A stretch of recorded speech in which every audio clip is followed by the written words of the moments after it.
এয়া আকাশবাণী গুৱাহাটীৰ মহাবাহু। এতিয়া শুনক ক্ৰীড়া বাৰ্তা।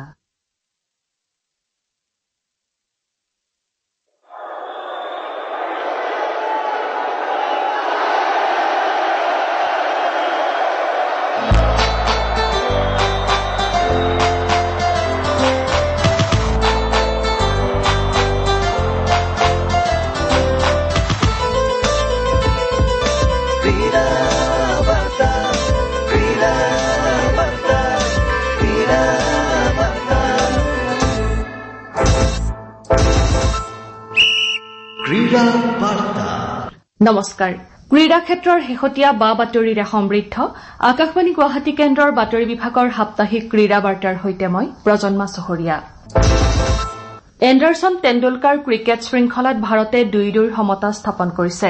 অভেলত অনুষ্ঠিত ৫খনীয়া শৃংখলাৰ অন্তিম টেষ্টত আজি খন্তেক সময় আগতে ভাৰতে প্ৰায় অবিশ্বাস্য ৰূপত ইংলেণ্ডক কেৱল ৬ ৰানত পৰাজিত কৰে। মহম্মদ চিৰাজে বিধ্বংসী বলিঙেৰে আজি ইংলেণ্ডৰ দ্বিতীয় ইনিংছৰ ৩টা উইকেট দখল কৰাত জেনি স্মিথক ২ ৰানত, ডেনি অভাৰটনক ৯ ৰানত আৰু গাছ আটকিনছনক চিৰাজে ১৭ ৰানত আউট কৰে। জুষ্টঙক প্ৰসিদ্ধ কৃষ্ণাই ০ ৰানত বল্ড আউট কৰে। ফলত ঘৰুৱা দলটো ৩৬৭ ৰানত অল আউট হয়। মহম্মদ চিৰাজে দ্বিতীয় ইনিংছত ১০৪ ৰানত ৫টা উইকেট আৰু সামগ্ৰিকভাৱে খেলখনত ৯টা উইকেট দখল কৰে। আজি পঞ্চম দিনা খেল আৰম্ভ হোৱাৰ সময়ত দুয়োটা দলৰে জয়লাভৰ সম্ভাৱনা সমান সমান আছিল যদিও মহম্মদ চিৰাজ আৰু প্ৰসিদ্ধ কৃষ্ণাৰ বিধ্বংসী বলিঙৰ আগত ইংলেণ্ডৰ ইনিংছ ৫৭ মিনিটত তাজপাতৰ দৰে খহি পৰে। মহম্মদ চিৰাজক প্লেয়াৰ অব দ্য মেচ আৰু শুভমন গিলক প্লেয়াৰ অব দ্য ছিৰিজ ঘোষণা কৰা হয়। হেৰি ব্ৰুকক ইংলেণ্ডৰ প্লেয়াৰ অব দ্য ছিৰিজ ঘোষণা কৰা হয়। খেলখনৰ চূড়ান্ত স্কৰসমূহ হ'ল: ভাৰত প্ৰথম ইনিংছ ২২৪ আৰু দ্বিতীয় ইনিংছ ৩৯৬, ইংলেণ্ড প্ৰথম ইনিংছ ২৪৭ আৰু দ্বিতীয় ইনিংছ ৩৬৭। শুভমন গিলৰ নেতৃত্বত তুলনামূলকভাৱে নবীন খেলুৱৈৰে গঠিত ভাৰতীয় দলটোৱে অভিজ্ঞ বিৰাট কোহলী, ৰোহিত শৰ্মা আৰু ৰবিচন্দ্ৰন অশ্বিনৰ অবিহনে ইংলেণ্ডৰ মাটিত এই শৃংখলা ড্ৰ কৰাটো উল্লেখযোগ্য সাফল্য বুলি বিবেচিত হৈছে। শৃংখলাৰ লিডছত অনুষ্ঠিত প্ৰথম টেষ্ট আৰু লৰ্ডছত অনুষ্ঠিত তৃতীয় টেষ্টত ইংলেণ্ডে জয়লাভ কৰাৰ বিপৰীতে এজবেষ্টানত অনুষ্ঠিত দ্বিতীয় টেষ্ট আৰু অভেলত অনুষ্ঠিত পঞ্চম টেষ্টত ভাৰতে জয়লাভ কৰে। অল্ড ট্ৰেফৰ্ডত অনুষ্ঠিত চতুৰ্থ টেষ্টত ভাৰতীয় বেটছমেনসকলে দৃঢ়তাপূৰ্ণ খেলেৰে খেলখন ড্ৰ কৰিবলৈ সমৰ্থ হয়। অসমৰ প্ৰতিভাৱান টেনিছ খেলুৱৈ ফাগুনজ্যোতি পুনৰ ৰাষ্ট্ৰীয় প্ৰেক্ষাপটত উজলি উঠিছে। সদৌ অসম টেনিছ সন্থা আৰু আল্টভেল আলেকজেণ্ডাৰ ৱাস্কে টেনিছ বিশ্ববিদ্যালয়ৰ প্ৰশিক্ষাৰ্থী ফাগুনজ্যোতিয়ে আইটা ৰাষ্ট্ৰীয় ৰেংকিং টেনিছ প্ৰতিযোগিতাত ডি মুকুট লাভ কৰিবলৈ সমৰ্থ হৈছে। যোৱা ২৮ জুলাইৰ পৰা ২ আগষ্টলৈ গুৰুগ্ৰামৰ এক্সেলেন্স টেনিছ একাডেমীত অনুষ্ঠিত ৰাষ্ট্ৰীয় ৰেংকিং চেম্পিয়নশ্বিপ ছিৰিজ টেনিছ প্ৰতিযোগিতাৰ ছোৱালীৰ ১২ আৰু ১৪ বছৰৰ অনূৰ্ধ্ব একক শাখাত অসম কন্যা ফাগুনজ্যোতিয়ে এই খিতাপ অৰ্জন কৰে।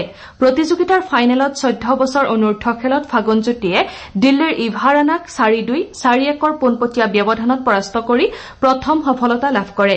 আনহাতে ১২ বছৰ অনূৰ্ধ্ব ফাইনেলত ফাগুনে তেলেংগানাৰ অনিন্দিতা চৰকাৰক ১-৪, ৫-৪, ০-৫ৰ ব্যৱধানত ট্ৰাইবেকাৰত পৰাজিত কৰে। ব্ৰাজিলে মহিলাৰ কোপা আমেৰিকাত শ্ৰেষ্ঠত্ব অৰ্জন কৰিছে। শনিবাৰে নিশা অনুষ্ঠিত ফাইনেলত ব্ৰাজিলে কলম্বিয়াক পেনাল্টি শ্বুটআউটত ৫-৪ গলত পৰাস্ত কৰে। খিতাপৰ যুঁজখন নিৰ্ধাৰিত সময়ত ৩-৩ আৰু অতিৰিক্ত সময়ত ৪-৪ গলত অমীমাংসিত হৈ ৰয়। ভাগ্যৰ জোৰাত ব্ৰাজিলে নৱেম্বৰলৈ কোপা আমেৰিকা ফেমেনিনা খিতাপ জয় কৰে। ছবাৰৰ বিশ্বৰ বৰ্ষশ্ৰেষ্ঠ খেলুৱৈ মাৰ্টাই ২টা গল দি ব্ৰাজিলৰ বিজয়ত গুৰুত্বপূৰ্ণ ভূমিকা গ্ৰহণ কৰে। ষ্টপেজ টাইমত ব্ৰাজিলে মাৰ্টাৰ গলেৰেই সমতা স্থাপন কৰে। ইকুৱেডৰৰ কুইটোত অনুষ্ঠিত খেলখনত ৩বাৰ পিছ পৰি থকাৰ পৰা প্ৰত্যাৱৰ্তন কৰে ব্ৰাজিলে। ব্ৰাজিলে একেৰাহে পঞ্চমবাৰলৈ এই খিতাপ জয় কৰিছে। শেহতীয়া ৫খন ফাইনেলৰ ৪বাৰেই কলম্বিয়াক পৰাজিত কৰিছে ব্ৰাজিলে। ৭খন ৰাজ্যৰ ১.৫ শতাধিক খেলুৱৈৰ অংশগ্ৰহণেৰে যোৱা ৩০ জুলাইৰ পৰা মহানগৰীৰ ছাউথ পইণ্ট স্কুল চৌহদত ৪২ সংখ্যক ৰাষ্ট্ৰীয় পাঞ্জা প্ৰতিযোগিতা আৰম্ভ হৈছে। সদৌ অসম পাঞ্জা সন্থা আৰু ছাউথ পইণ্ট স্কুল কৰ্তৃপক্ষৰ সহযোগত এই প্ৰতিযোগিতা অনুষ্ঠিত হৈছে। অসম চৰকাৰৰ নৱনিযুক্ত ক্ৰীড়া সঞ্চালক অংকুৰ ভৰালীয়ে এই প্ৰতিযোগিতাৰ আনুষ্ঠানিক উদ্বোধন কৰে। প্ৰতিযোগিতাত জুনিয়ৰ ল'ৰা-ছোৱালী, ছিনিয়ৰ পুৰুষ-মহিলাৰ উপৰি মাষ্টাৰ্ছ আৰু বিশেষভাৱে সক্ষম শাখা অন্তৰ্ভুক্ত কৰা হৈছে। ৰাজ্য চৰকাৰৰ ক্ৰীড়া আৰু যুৱ কল্যাণ সঞ্চালকালয়ৰ উদ্যোগত কাইলৈৰ পৰা 8 আগষ্টলৈ গুৱাহাটী আৰু সোণাপুৰত নৃপেন্দ্ৰ নাৰায়ণ সিনহা সোঁৱৰণী 17 বছৰ অনূৰ্ধ্ব ছোৱালীৰ আন্তঃজিলা বিদ্যালয় ফুটবল প্ৰতিযোগিতাৰ আয়োজন কৰা হৈছে। প্ৰতিযোগিতাত মুঠ 35খন জিলাৰ বিদ্যালয়সমূহৰ ছোৱালী দলে যোগদান কৰিব। উল্লেখযোগ্য যে এই প্ৰতিযোগিতাৰ চেম্পিয়ন দলটোৱে নতুন দিল্লীত হ'ব লগা তথা ভাৰতীয় বায়ুসেনাই আয়োজন কৰা ঐতিহাসিক সুব্ৰত কাপ ফুটবলৰ ছোৱালীৰ ৰাষ্ট্ৰীয় প্ৰতিযোগিতাত অসমক প্ৰতিনিধিত্ব কৰিব। প্ৰতিযোগিতাৰ খেলসমূহ গুৱাহাটীৰ ৰাধা গোবিন্দ বৰুৱা ক্ৰীড়া প্ৰকল্পৰ নেহৰু ষ্টেডিয়ামত 2খনকৈ আৰু সোণাপুৰৰ টেপেচিয়াত থকা LNIPEৰ ফুটবল গ্ৰাউণ্ডতো অনুষ্ঠিত হ'ব। খেলুৱৈসকলক সৰুসজাই অৰ্জুন ভোগেশ্বৰ বৰুৱা ক্ৰীড়া প্ৰকল্পৰ হোষ্টেলত থকা খোৱাৰ ব্যৱস্থা কৰা হৈছে। নক আউট পদ্ধতিৰে অনুষ্ঠিত হ'বলগীয়া প্ৰতিযোগিতাখনত মুঠ 34খন খেল অনুষ্ঠিত হ'ব।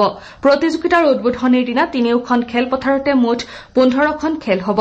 আনহাতে 6 আগষ্টত দ্বিতীয় ৰাউণ্ড আৰু কোৱাৰ্টাৰ ফাইনেলসহ মুঠ 12খন মেচ অনুষ্ঠিত হ'ব। 7 আগষ্টত ফাইনেলসহ 6খন খেল হোৱাৰ বিপৰীতে প্ৰতিযোগিতাৰ ফাইনেল 8 আগষ্টত অনুষ্ঠিত হ'ব। ছেমি ফাইনেল আৰু ফাইনেল খেল নেহৰু ষ্টেডিয়ামতে অনুষ্ঠিত হ'ব। 34 সংখ্যক Indian oil Durand cup football প্ৰতিযোগিতাত কালি কোকৰাঝাৰৰ ছাই ষ্টেডিয়ামত অনুষ্ঠিত গ্ৰুপ ডিৰ এখন মেচত ISLৰ দল পঞ্জাৱ FCয়ে অসমৰ কাৰ্বি আংলং মৰ্ণিং ষ্টাৰ FCৰ বিৰুদ্ধে 2-1 গলত জয়লাভ কৰি অভিযান আৰম্ভ কৰিছে। উল্লেখযোগ্য যে প্ৰথমবাৰৰ বাবে ডুৰাণ্ড কাপ খেলা মৰ্ণিং ষ্টাৰে 3খন মেচৰ আটাইকেইখনতে পৰাস্ত হৈছে। অৱশ্যে কালিও মেচত প্ৰথমে মৰ্ণিং ষ্টাৰে গল কৰিছিল। খেলৰ প্ৰথমাৰ্ধত গল শূন্য হোৱাৰ পাছত দ্বিতীয়াৰ্ধত উভয় দলে আক্ৰমণৰ ৰণনীতিলৈ বিপক্ষক চাপত পেলায়। 69 মিনিটত জোচেফে গল কৰি অসমৰ দলটোক প্ৰথমে অগ্ৰগতি দিয়ে। কিন্তু 73 মিনিটত পৰমবীৰৰ গলৰ সহায়ত মেচত সমতা স্থাপন কৰে পঞ্জাৱ FCয়ে। পঞ্জাৱ FCয়ে অহা 6 আগষ্টত ITBP ফুটবল দলৰ বিৰুদ্ধে পৰৱৰ্তী মেচত অৱতীৰ্ণ হ'ব। আনহাতে কালি গ্ৰুপ এৰ এখন মেচত ভাৰতীয় বায়ুসেনাৰ ফুটবল দলক পৰাস্ত কৰি নামধাৰী FCয়ে গুৰুত্বপূৰ্ণ 3 পইণ্ট লাভ কৰে। কলকাতাৰ কিশোৰ ভাৰতী ক্ৰীড়াংগণত এই মেচখন অনুষ্ঠিত হৈছিল। কলকাতাৰ নেতাজী ইণ্ডোৰ ষ্টেডিয়ামত অনুষ্ঠিত 9ম সংখ্যক আন্তঃৰাষ্ট্ৰীয় কেৰাটে চেম্পিয়নশ্বিপত অসমক প্ৰতিনিধিত্ব কৰি ধিয়া কলিতাই ব্ৰঞ্জৰ পদক অৰ্জন কৰিছে। খেলুৱৈগৰাকীয়ে ব্যক্তিগত কাটা শাখাত পদক অৰ্জন কৰে। এছিয়ান ক্ৰিকেট কাউন্সিলে সমাগত এছিয়া কাপ ক্ৰিকেটৰ সূচী ঘোষণা কৰিছে। অহা 9 ছেপ্টেম্বৰৰ পৰা সংযুক্ত আৰৱ আমিৰশ্বাহীত এই প্ৰতিযোগিতা অনুষ্ঠিত হ'ব। 28 ছেপ্টেম্বৰত ফাইনেল খেল অনুষ্ঠিত হ'ব। মুঠ 8টা দলে 2টা গ্ৰুপত প্ৰতিদ্বন্দ্বিতা আগবঢ়াব। এই গ্ৰুপত ভাৰতৰ লগতে আছে পাকিস্তান, সংযুক্ত আৰৱ আমিৰশ্বাহী আৰু ওমান। বি গ্ৰুপত আছে শ্ৰীলংকা, আফগানিস্তান, বাংলাদেশ আৰু হংকং। 2টা গ্ৰুপৰ পৰা 2টাকৈ মুঠ 4টা দলে ছুপাৰ 4 পৰ্বত খেলিব। এই পৰ্বত 2টা গ্ৰুপৰ শীৰ্ষ দল দুটাই ফাইনেল খেলিব। অৰ্থাৎ ভাৰত আৰু পাকিস্তানে প্ৰতিযোগিতাত 3বাৰ মুখামুখি হোৱাৰ সম্ভাৱনা আছে। ভাৰত পাকিস্তানৰ গ্ৰুপ মেচ হ'ব 14 ছেপ্টেম্বৰত। 51 সংখ্যক ৰাষ্ট্ৰীয় জলক্ৰীড়া প্ৰতিযোগিতাত ল'ৰাৰ গ্ৰুপ 2ৰ 400 মিটাৰ ফ্ৰীষ্টাইল ইভেণ্টত অসমৰ প্ৰয়াস গগৈয়ে ব্ৰঞ্জৰ পদক লাভ কৰিছে। গুজৰাটৰ আহমেদাবাদৰ নাৰণপুৰা স্পৰ্টছ কমপ্লেক্সত কালিৰে পৰা এই প্ৰতিযোগিতা আৰম্ভ হৈছে। প্ৰয়াস গগৈয়ে 4 মিনিট 22.32 ছেকেণ্ডত সাঁতোৰ সম্পূৰ্ণ কৰে। অসম এথলেটিক্স সন্থাৰ নিৰ্দেশমৰ্মে আৰু গোৱালপাৰা জিলা ক্ৰীড়া সন্থাৰ উদ্যোগত অহা 7 আগষ্টত 4ৰ্থ ৰাষ্ট্ৰীয় জেভলিন দিৱস গোৱালপাৰাৰ DN সিনহা ষ্টেডিয়ামত আয়োজন কৰা হৈছে। এই জেভলিন দিৱসৰ সৈতে সংগতি ৰাখি ষ্টেডিয়ামত জেভলিন প্ৰতিযোগিতাৰো আয়োজন কৰা হৈছে। প্ৰতিযোগিতাত ল'ৰা আৰু ছোৱালীৰ 16 বছৰ অনূৰ্ধ্ব, 18 বছৰ অনূৰ্ধ্ব আৰু 20 বছৰ অনূৰ্ধ্ব শাখাৰ ইভেণ্ট থাকিব। আকাশবাণী গুৱাহাটী কেন্দ্ৰৰ বাতৰি বিভাগৰ সাপ্তাহিক ক্ৰীড়া বাৰ্তাৰ আজিলৈ ইমানতে অন্ত পৰিল। সংকলন কৰিলে ৰাজীৱ লোচন বৰঠাকুৰ আৰু প্ৰজন্মা চহৰীয়াই। সহযোগিতাত অপূৰ্ব মালিক। পৰৱৰ্তী ক্ৰীড়া বাৰ্তা অহা সোমবাৰে একে সময়তে শুনিবলৈ পাব। নমস্কাৰ।